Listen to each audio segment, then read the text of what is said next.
اللہ علیکم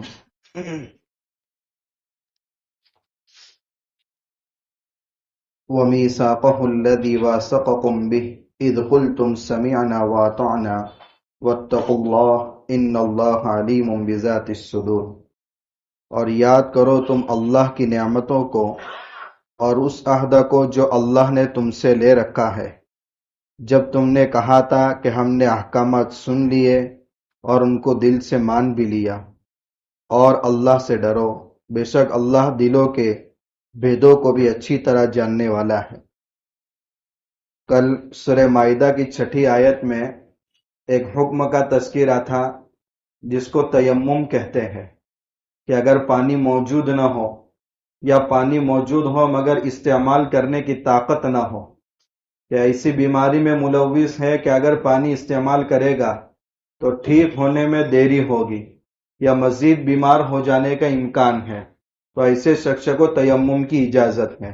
تیمم کا حکم کب نازل ہوا، اس کے فرائض کتنے ہیں، اس کے شرائط کتنے ہیں، کون سے حصے پر تیمم کر سکتے ہیں، ایک حصے پر کتنے افراد تیمم کر سکتے ہیں، اس کی ساری تفصیلات کل آپ کے سامنے آ چکی تھیں۔ اللہ تعالیٰ فرماتے ہیں کہ ان احکامات کے ذریعے اللہ تم پر تنگی نازل نہیں کرنا چاہتا، لیکن اللہ تم کو پاک باز بنانا چاہتا ہے، قلبی اعتبار سے بھی اور جسمانی اعتبار سے بھی۔ اس لیے اللہ نے یہ آسانی کا حکم نازل کیا تاکہ تم شکر گزار بندے بن جاؤ، اور اللہ کے یہ انعامات جو تم پر مسلسل ہو رہے ہیں ان نعمتوں کو یاد کرو۔ انسان جب نعمتوں کو یاد کرتا ہے تو پھر دل سے شکر ادا ہوتا ہے، کہ بسا اوقات گرمی کا موسم ہے اور ٹھنڈا پانی میسر آ جائے تو پھر انسان کے قلب سے اور دل سے الحمدللہ نکلتا ہے۔ اس لیے ہمیشہ انسان کو اللہ کی نعمتوں کو یاد کرنا چاہیے۔ بسا اوقات ہم 99 نعمتوں کو بھول جاتے ہیں اور ایک پریشانی ہمیں ہمیشہ یاد رہتی ہے۔ اس لیے اللہ تعالیٰ فرماتے وَإِن تَعُدُّوا نِعْمَتَ اللَّهِ لَا تُحْصُوهَا، اگر اللہ کی نعمتوں کو شمار کرنا چاہو گے تو تم اس کو شمار نہیں کر سکتے۔ اس لیے اگر کبھی ایسا ہو کہ پریشانی کی وجہ سے انسان ڈپریشن کا شکار ہو رہا ہو تو ایک کاغذ کے 2 کالم بنا کر کے اللہ کی جو نعمتیں ملی ہے ایک طرف اس کو لکھیں، اور جو پریشانیاں ہیں زندگی میں ایک طرف اس کو لکھیں۔ نعمتیں تو حد سے زیادہ ہوگی اور پریشانیاں 1-2 لائن میں ختم ہو جائے گی۔ اس لیے ہمیشہ شکر کی عادت ڈالیں۔ حضرت مولانا ابراہیم صاحب دامت برکاتہم فرماتے ہیں کہ شکر کی بھی اللہ کا اور شکایت بھی اللہ کی، اللہ سے، بس یہ 2 چیزیں جس نے سیکھ لی اس کی زندگی بہت آسان ہوگی، کہ شکر بھی اللہ کا ادا کریں اور پریشانی ہو تو شکایت بھی اللہ سے کریں۔ آج تو لوگ شکایت بھی سننے کو تیار نہیں ہیں، اور سنتے ہیں تو بعد میں لذت لے کر کے اس کا تذکرہ کرتے ہیں۔ اس لیے بندوں سے شکایت بالکل نہیں، شکایت اللہ سے۔ اور یہی سبق ہم کو دیتا ہے سورہ یوسف کی وہ آیت جس میں حضرت یعقوب علیہ السلام کو زندگی کی سب سے بڑی پریشانی کہ اپنا ایک چہیتا معصوم بیٹا گم ہو گیا، تو بڑی آہ بھر کر کے کہتے تھے انما اشکو بسی وحزنی اللہ، میں اپنے غم کی، اپنی پریشانی کی شکایت صرف اللہ سے کرتا ہوں، اور اللہ اس سے بہت خوش ہوتے ہیں۔ اللہ ایک ہے مگر سب کا ہے، اس لیے شکایتیں بھی اللہ سے اور شکر بھی اللہ کا۔ فرمایا کہ تم اللہ کی نعمتوں کو یاد کرو، اور یہ جو احکامات مسلسل تمہیں مل رہے ہیں تو اس عہد کو بھی یاد کرو جب تم نے عہد الستو کے وقت کہا تھا کہ ہمارا رب اللہ ہے۔ یا کوئی شخص نیا مسلمان ہو رہا ہے تو کلمہ پڑھتا ہے، کلمہ پڑھنے کا مطلب یہ ہوتا ہے کہ اس دلیل پر تیرے علاوہ کسی کی عبادت میں نہیں کروں گا، ایاک نعبد، حکم تیرا ہی مانوں گا۔ تو اس وقت تم نے کلمہ پڑھتے وقت یا عالم ارواح میں تم نے کہا تھا کہ تجھے رب مان لیا، سارے احکامات سن لیے اور ان کو دل سے قبول کر لیا، اب کیوں بھول جاتے ہو؟ جو بھی قرآن میں تمہیں حکم ملے ان حکم پر فوراً عمل کرنا شروع کرو۔ واتقوا اللہ، اور اس معاہدے کو توڑنے سے اللہ سے ڈرو، بے شک اللہ دلوں کے بھیدوں کو بھی جانتا ہے۔ پھر آگے فرمایا یا ایھا الذین آمنوا کونوا قوامین للہ، اے ایمان والو اللہ کے احکام کے پابند بن جاؤ، شہداء بالقسط، اور انصاف کے ساتھ گواہی دینے والے بن جاؤ، کیونکہ مسلسل سورہ نساء کے احکامات اور سورہ مائدہ کی شروع آیت کے احکامات کا تذکرہ ہو رہا ہے، تو فرمایا اللہ کے احکام کے پابند بن جاؤ۔ اللہ کے احکام سے دوری اپنی زندگی کے اندر پریشانیوں کو داخل کرنا کے برابر ہے۔ دوسرے نمبر کا حکم دیا گواہی دینے والے بنو مگر انصاف کے ساتھ۔ دیکھیں گواہی کے اندر اور انصاف کے اندر کوتاہی دو موقع پر ہوتی ہے۔ ایک کسی کی طرفداری جب انسان کرتا ہے تو جھوٹی گواہی اس کے حق میں پیش کر دیتا، یا یہ کہ کسی سے دشمنی ہوتی ہے تو عداوت کے اندر انسان اس کے خلاف جھوٹ بول دیتا ہے۔ اس لیے انصاف کے ساتھ گواہی دینے کا مطلب یہ ہے کہ کسی کی طرفداری نہ کرو، چاہے تمہاری ذات ہی کیوں نہ ہو، اگر تم ناحق پر ہو تو اس کا اقرار کر لو۔ اویل والدین، یا تمہارے والدین اگر کسی معاملے میں ناحق پر ہے اور تم کو گواہی دینے کی ضرورت پیش آئے تو انصاف کے ساتھ گواہی دو۔ اس لیے گواہ ایسا شخص ہونا چاہیے کہ جس کے حق میں گواہی دے رہا ہے نہ اس سے حد سے زیادہ محبت ہو اور نہ اس سے حسد ہو، ایسے آدمی کی گواہی معتبر ہوگی۔ اس لیے شریعت میں بیٹے کی گواہی باپ کے حق میں معتبر نہیں ہے۔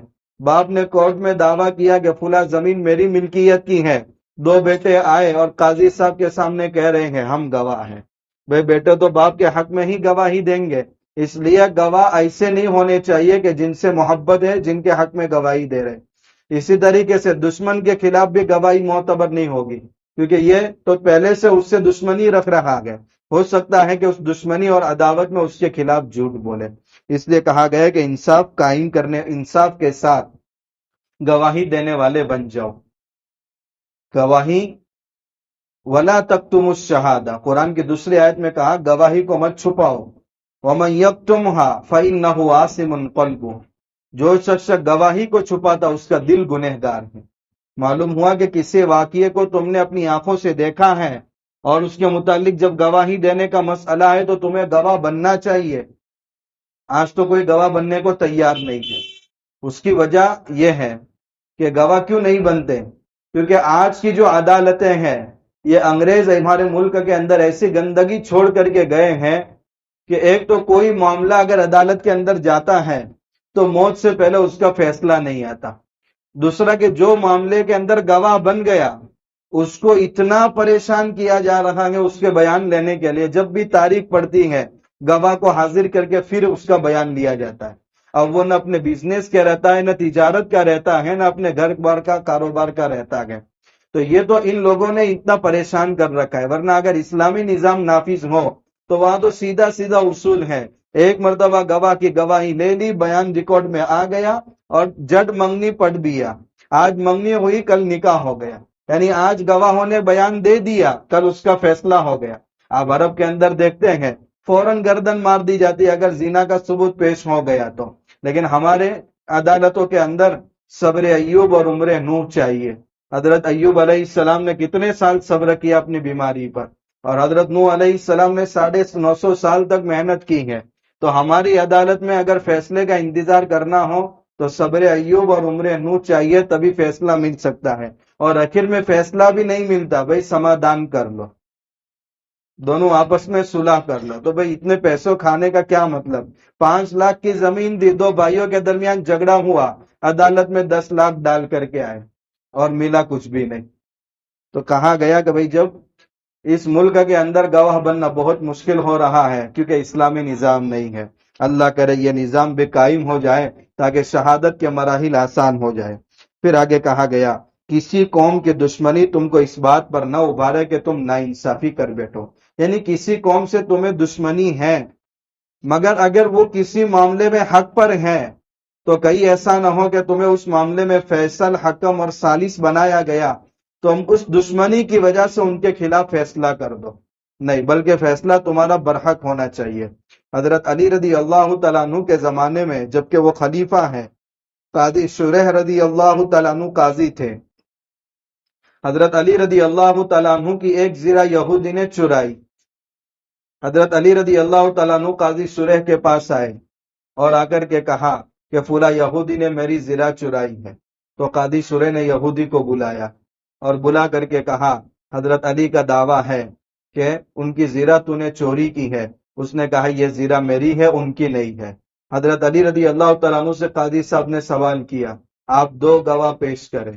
حضرت علی رضی اللہ تعالیٰ عنہ اپنے بیٹے حسن یا حسین کو لے کر کے آئے اور کہا میرا بیٹا گواہ ہے۔ قاضی سورہ نے فرمایا بیٹے کی گواہی باپ کے حق میں معتبر نہیں۔ حضرت علی رضی اللہ تعالیٰ عنہ کا مسلک یہ تھا کہ بیٹے کی گواہی باپ کے حق میں معتبر ہے، مگر جو اس وقت کے قاضی صاحب تھے ان کا مسلک یہ تھا کہ بیٹے کی گواہی باپ کے حق میں معتبر نہیں، دوسرا کے گواہ کے لیے 2 مردوں کا ہونا ضروری ہے یا 1 مرد اور 2 عورتوں کا ہونا ضروری ہے، آپ کے گواہ پورے نہیں ہیں، لہذا آپ نے اپنے دعوے میں 2 گواہ پیش نہیں کیے، لہذا زیرہ یہودی کی ہوگی آپ کی نہیں ہوگی۔ اب ظاہر سی بات ہے وہ زیرہ تھی کس کی؟ حضرت علی رضی اللہ تعالیٰ عنہ کی، لیکن اسلام نے ظاہر پر حکم کو مرتب کرنے کا فیصل بنایا گیا۔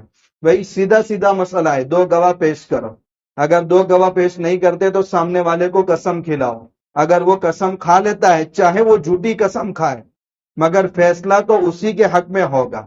اب اس کا یہ مطلب نہیں ہے کہ یہاں جو فیصلہ ہوا ہے آخرت میں یہ فیصلہ درست ہوگا، نہیں، دنیا کی حد تک یہ فیصلہ درست ہے مگر آخرت میں اللہ کی عدالت میں تو دودھ کا دودھ اور پانی کا پانی ہو جائے گا۔